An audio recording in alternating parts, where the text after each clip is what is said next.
Hey, beautiful souls. I'm Jasmine, and today we will be going over a supported shoulder stand. If you're new here, welcome. Don't forget to like this video and subscribe to my channel to get updates on my newest videos.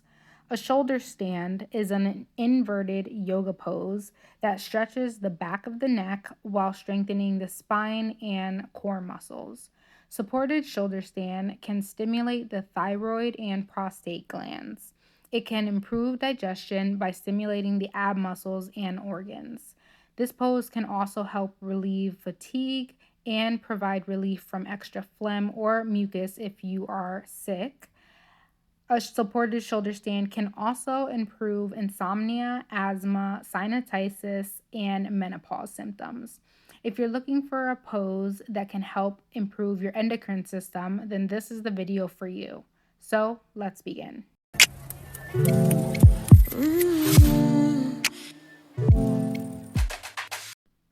You will start laying down on your back in Savasana with your legs extended and your arms at your side. Then bend your knees and place the soles of your feet on the floor. Inhale and use your ab muscles to tuck your knees to your chest to lift your hips off the floor, while at the same time bending your elbows and placing your hands on your lower back as support. Adjust until you are in a comfortable position. Make sure your fingers are facing the ceiling and your triceps and elbows touch the floor so your arms are at a 90-degree angle. When you feel stable, straighten your legs fully to reach your feet up to the ceiling. Make sure your shoulders, hips, and feet are all aligned. Keep your head and neck in line with your spine to keep looking straight at your chest. Now we will hold this pose for 1 minute and remember to keep breathing.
Beautiful. Now bend your knees and slowly lower your body back down onto the mat to get out of the pose. Back into Savasana. And that is how you do supported shoulder stand.